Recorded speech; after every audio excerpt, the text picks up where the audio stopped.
Okay, hello and welcome to the latest of the Business Spotlight interview series. I'm delighted today to be joined by Martin Frickel, owner of Sweet Treats by Martin Frickel, based in Kendal. Hi, Martin. How are you today? Hi, very good, thanks. All good, thank Excellent. you. Good, good, good. Well, thank you for taking the time to join me today for this interview. As is customary, if you could give us a little bit of background on yourself and the business, how you got going, how it started, and some background on yourself. Yeah, Martin Frickel. I've been a chef for let's say 17 years, 18 years maybe now. Um, Trained as a chef when I was at school, college, done sort of apprenticeship, stuff like that. Worked in lots of different restaurants all around Cumbria and the north, um, from like Three Michelin Star on Clume, the Forest Side in Grasmere, Matilda's in Grasmere. Trained at Kendal College. So I've always worked in sort of fine dining style hotel backgrounds. Um, that is very much my core of what I love to do. Mhm. Um, I was furloughed during COVID. Um, a little bit bored, should we say? Nothing to do. Um, but I wanted to sort of. I was cooking some amazing food at home, just having fun, sort of supporting my local suppliers and businesses that I used in the restaurants, built those relationships with for so many years. Mm. So I want to keep that relationship going. But I was cooking ridiculous food just for myself. And it's like, what's the point? So I had so many people messaging me on Instagram, sort of saying, how can we get hold of your food? Or we'd love to be sort of well, like uh, isolating with you. Or I can't remember what the Yeah. terminology was. But yes, they were like, we'd love to try this. And I was trying to think of wanting to do something, but so many other restaurants had already jumped on that postal box delivery Mm. bandwagon during the first lockdown. So I was a little bit late to the party. So I didn't want to do anything major. I just wanted something to keep myself busy, really. And Yeah. being in a creative, used to be working all the time. I just wanted something to keep myself busy and creative. So I set up Sweet Treatment by Mike Frickel as a postal only brownie business, mainly through Instagram. Within it was talking to my girlfriend, and we came up with the idea on a Friday, and by the following Friday we were posting everything out. So Wow. she's a graphic designer, so she did all the design. We created a logo, we created a website within a Wow. weekend. We posted our first menu online, and we envisaged to sell like 15 to 30 boxes the first week, and that was sold within like 10 minutes. Wow. So the idea was I was going to do this for 8 to 10 weeks whilst I was still on furlough. The plan Mm. was to go back to work, and each week that was turning from 30 to 45 to 60 to 75 to 90. I think at Easter, this was like we started in February Mm. 2021. So come Easter, back end of March, early April, we were 150, 175 boxes a week. So bearing Wow. in mind this was done from my home kitchen, very little equipment. We're still in a lockdown, so like trying to order equipment online and get it delivered was not easy. No. Trying to get ingredients from suppliers again was quite difficult. Trying to get packaging delivered. So we were just trying to set up a business as quickly as we could, Mm. but never really saw it going anywhere. So there was Yeah. no real drive to put too much effort into it. Sure. But yeah, the demand was amazing. So our online business was fantastic. But then my furlough was no more. I was asked to go back to work, so I went back to work. Um, and my Instagram DMs are really hot with people saying, "When are you going to continue making brownies?" And I was like, "Well, I can't do that with days off. I can't work 5 days a week. No. Try and bake on a day off." So I decided to um, take that call and take it full time. So I got premises here in Kendal. We've been here just coming up to 2 years now. So I kitted that out with full spec kitchen, brand new from scratch, brand new build, can't even speak, new build units, and Yeah. then we started doing food festivals, events, um, continue with the postal stuff. But of course, whenever I reopened, postal side, like everyone was expecting it to just cut off to nothing. Mm. It did still continue, so we still do a lot of postal now. Right. Um, we have a shop in Kendal, and we also go to a lot of events. So Wow. that's a snapshot of like 5 minutes of how the business started. Really, Fantastic. I could go So into so talk much me more detail. through. So talk me through that decision, because obviously you went back from furlough, you went back into fine dining restaurant where you were working before. I was working in a cafe at the time, head chef of a cafe, Right. day, Okay. daytime eatery. So Right. we were cooking pretty good food. Like it was Okay. more daytime food, but Right. of quite high end sort of standard. Right. Okay. So what was the catalyst? So what, 'cause that's quite a big step to obviously decide to go. I mean, obviously you kind of tested the water inadvertently, I guess, when you were in the furlough. So was that Yeah, something? Because it's not, your passion. You obviously, you like cooking food and high quality food and stuff like that, and obviously your product is going to be great. But what was the catalyst to think, I'm going to really give this a go and kind of go out on my own and risk what you had I previously? think really enjoying that 12 week. I think it was 10 or 12 weeks where we were doing it, and yes, it was Mm. from home. Really enjoying seeing people support us and Yep.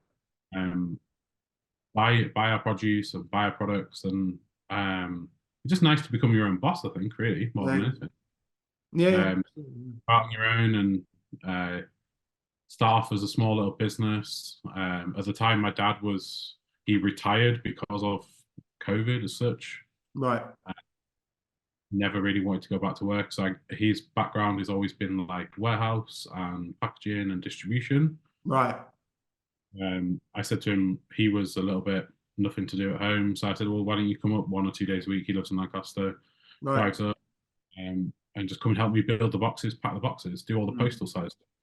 And for us, it was really good because we got to bond and spend a lot of time together, Mm. um, which we'd never get that time. So I'm always working, we're Mm. both working, and kept us both busy.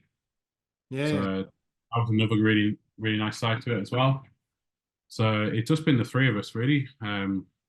All the orders, websites, all the paperwork side of things, my girlfriend does, and then I bake everything and chop it up, and we then box it all up and post it out together.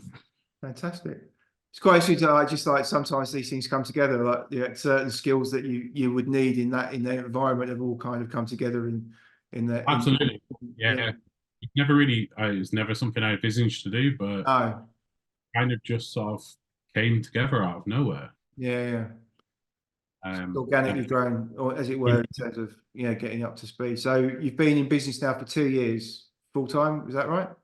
yeah, so we'll be 3 years full time in March. Fantastic. But we've been in the premises here for 2 years, coming up at Right. March. Cool. So yeah, Yeah. lots changed. Lots Yeah. changed. Yeah, no, I can imagine it's I guess that's been a very interesting couple of years from Absolutely. Yeah, day absolutely. to day baking and then owning a business and obviously operating and running and doing everything alongside the actual creating the Yeah, in itself. my head, I think I've always wanted to set up my own business. The time was probably about right Mm, pre-COVID. Was like that was on the short term radar, but yeah, COVID sort of put a lot of stop to a lot of ideas, and it was never everybody I spoke to, friends, family, mentors, etc. It was like now it's not a good time to open a restaurant. Now it's not a good time to open a food business. yeah, With my sweet treats business, there was not a massive amount to lose. mm, It's like I might as well give it a go. yeah, Um, I've got quite a good reputation locally, got a good following of people, and people have continued to support us from yeah. yeah. So Fantastic. And do you, as it, are you, how's the postal, has that, did you say is that still growing, or is that how does that look like with the market? yeah, so with the poster, we used to do weekly menus, weekly drops every week. So we stopped doing that, and we now do once a month Oh, okay. uh, because not everybody wants a box of cakes every week. Mm, Whereas one is quite a nice treat. Um, then we do stuff like Mother's Day, Easter, Valentine's, all the sort of seasonal things, yeah, Christmas. sure. So those times of year, it's really busy. But throughout the year, we have a website with all our regular weekly stuff on as well. Right. So we still do a really good amount of weekly and monthly business from people. So everybody loves to send a box of cakes to somebody as a gift, it seems. Yeah. So a lot of people are buying stuff as gifts, sent to other people. So, Sure. but that's not our mate. That's not our biggest area of sales. Right. It's still a good part of the business, but when we first started the business, we were an online only business, whereas now we have a shop and we're constantly doing events. Yeah. Yeah. So it's still like a nice third of the business. Cool. So you've got, so yeah, obviously having various different streams is obviously important as well. So you're not relying solely on one revenue stream coming in, from yeah. So that makes a difference. Okay, cool. And then so how has that evolved? So what's the business journey been like so far, over those couple of years? So like I say, we went and started doing events like Yeah. Kendal Farmers Market is a prime one. We do that once a month, last Friday of the month. You'll go there every last Friday of the month and you'll see the same faces, same regulars, the same people that we now consider as friends because they come see us all the time. Sure. So it's really nice for us actually producing a produce, and there's only the three of us at the moment. Yeah. We produce everything, but then we go and sell it as well. Yeah. Customer, they get to know us and they get to appreciate what time and effort goes into what we do. Mm. So that's a really nice side of it as well. It's not just somebody employed by us to then sell the product on our behalf. Yeah. A lot of people invest in that, and we've picked up a few more events like that. So we do like one in Carlisle, Brampton, north of the county. So we do stuff like that regularly every month. So first Friday, third Saturday, last Friday, we've always got those regular markets. And through the summer, we start doing like the Lancaster Food and Drink Festival, all the different county sort of agricultural shows around Cumbria, Ulverston Dickensian Festival, Westland Show, all those kind of like larger events. Yeah. So through the summer, it keeps us really busy with like flat out, really. Yeah. Some can be multiple locations. And then we have the shop here in Kendal, where I'm at now, where we produce everything. We have that counter open 5 days a week, so people can come and buy stuff from us here direct as well. Cool. So it's a really nice way of selling a product, but without I don't know, it's like pushing yourself too hard to do it. Just sort of works really well. Our little concept. And we have a few wholesale customers as well, so we sell wholesale and we do deliveries once a week to deliver to our customers. So again, it just spreads the word further and wide. Yeah. No, absolutely. You're doing all the right things in terms of building that brand in the local community and getting. That's it. For us, it's like a very much handmade product at the moment, and we take more staff on. We then can supply more people, but it's like, are we ready to do that? It's just sort of growing naturally and organically at a nice pace, really.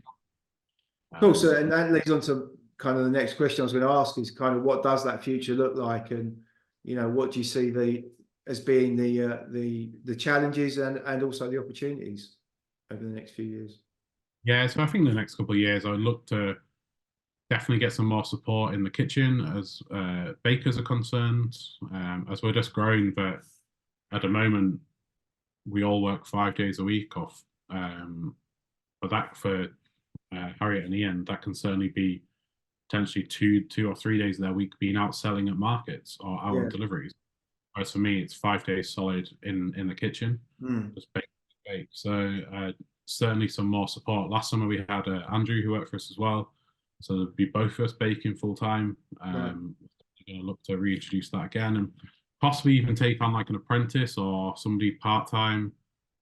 Really good catering department at Kendal College there. So maybe look at taking 1 or 2 part time people on as well, just to help grow the brand and maybe be able to go to 7 days a week of having the shop open and selling hot and cold drinks and there's so many different ways of growing the business. It's just deciding what direction we want to go down. I toyed with the idea of possibly getting a shop as well somewhere else.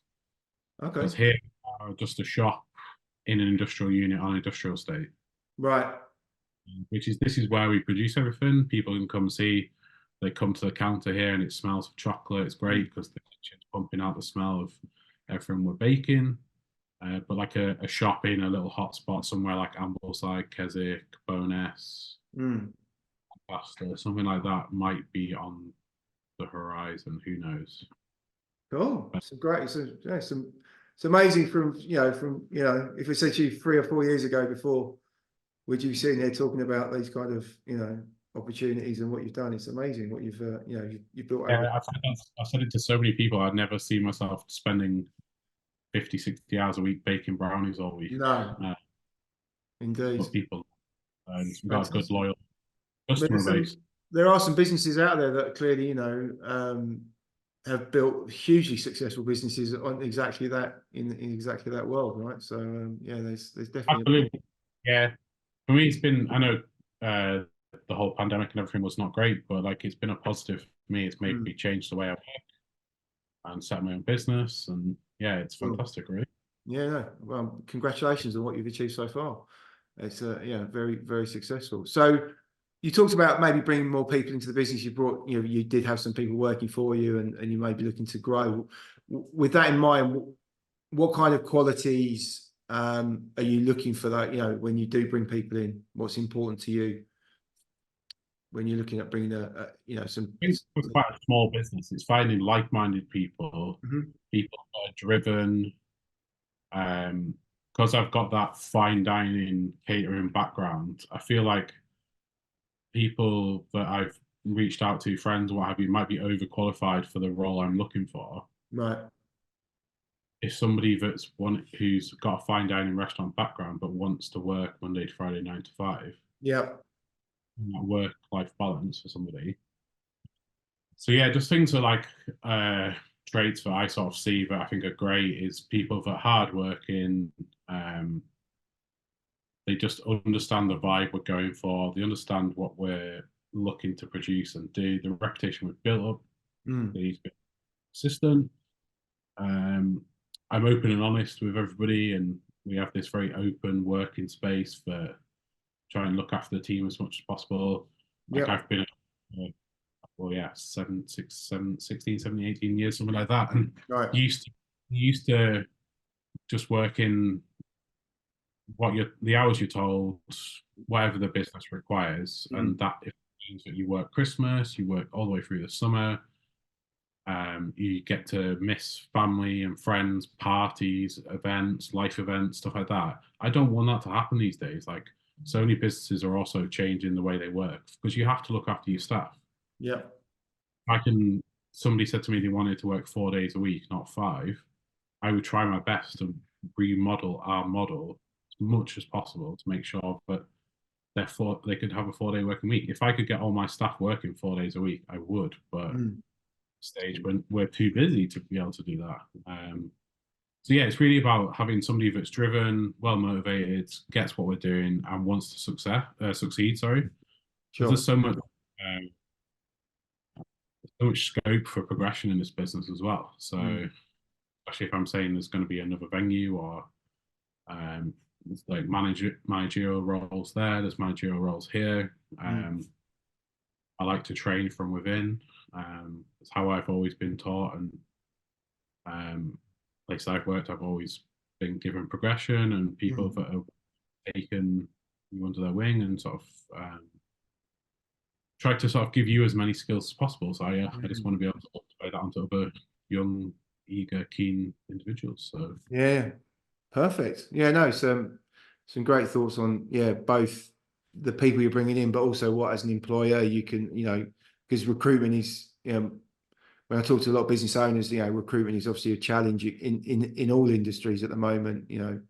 It's about what is it, how can you become an employer of choice, not just someone that so thinking in those ways will make a big difference to people once you get them in or becoming that person that you wants to go and work for you. Do you know what I mean? Especially when you talk about apprenticeships and stuff like that. I think it's the environment that people work in makes a massive difference as well, right? So yeah, massive. So even like just the simple things of like providing uniform and like taking people out on like staff socials and Yeah. gifts at Christmas, or like we close at Christmas for well, this year 2 weeks, last year a week. Like any chef to have a week off at Christmas, if not two. Mad, yeah. And I think like, I would rather be at home with my family than be here. And if Yeah. we're busy year round, then why do we need to be open? Yeah. No. Like that's things that a lot of chefs previously for so many years would never consider even being able to have that. So Yeah.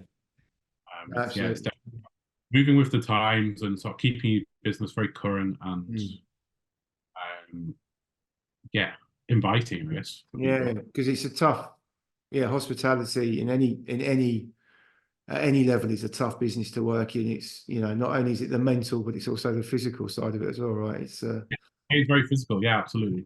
And I've sort of said to people, there'll always be plenty of overtime. There'll mm, always be a set amount of hours, but that's flexible.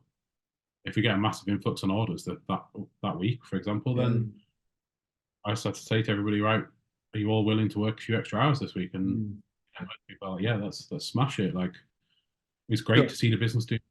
We want Yeah, to be involved in that. And if we've had an influx in it being really busy, it's not, oh, we're not going to get the work done this week. It's like, right, let's find a way to get it done. yeah, and I guess Make our working from with your background, working in successful, highly successful, very top end restaurants, they're again the positives. I think being I've got a hospitality background myself, not at that level at all, but in terms of training on development and building people up through the business is something that I think businesses can learn from, and from that perspective as well. And also, I guess standards, quality, attention to detail, those things that I guess you've been ingrained in yourself, having worked in those kind of environments as well, right? people question why do you use a ruler to cut every piece of brownie you Yeah, make? Because I want it to look a certain way. yeah, yeah, If it doesn't, then it's not being served. And yeah. it's quite difficult in a sense for like uh, we're a small business. It's something that's been created by myself.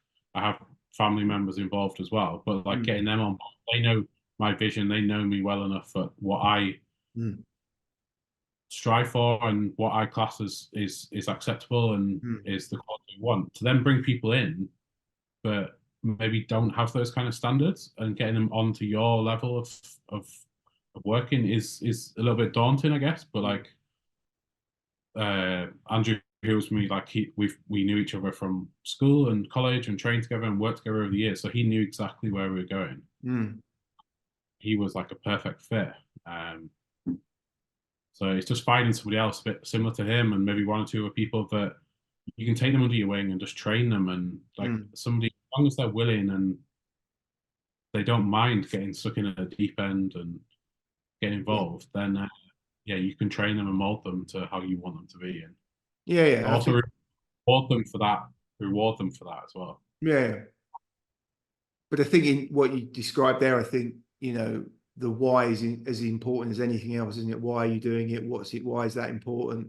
And if people understand the why, then they get it right, and then they understand why it is important to be as detailed. And you're trying to create something consistently strong and great, and the product is what that is your it is the product, right? The brownie is the king of your business. So that needs to be perfect. It needs to be consistently great all the time. And people don't realize how much effort goes into making something that consistently strong and great all the time.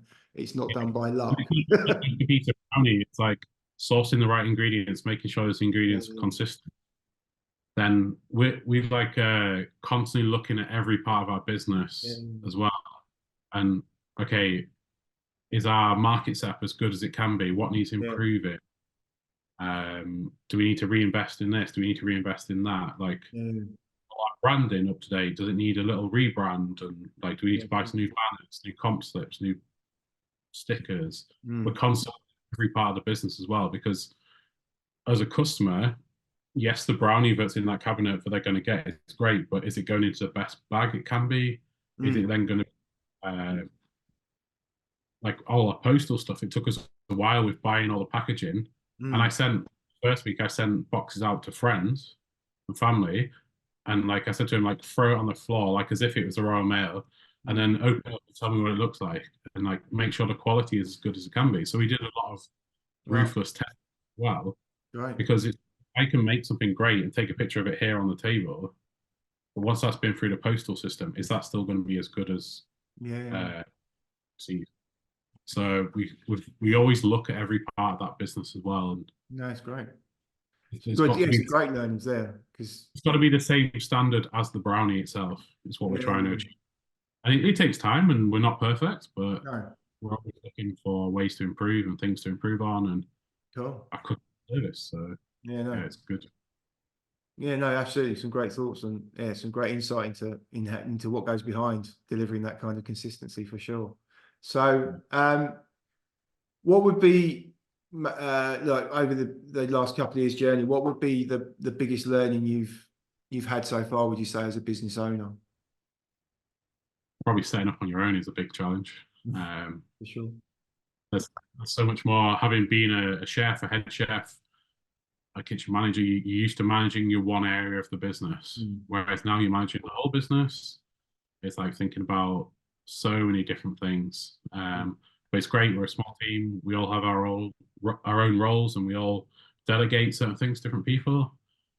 So it does work. But yeah, there's a lot to learn, and there's so much more you can look into. And yeah, the world is like just this massive world of you're not just in the kitchen. It's like the kitchen bit. I'm happy with.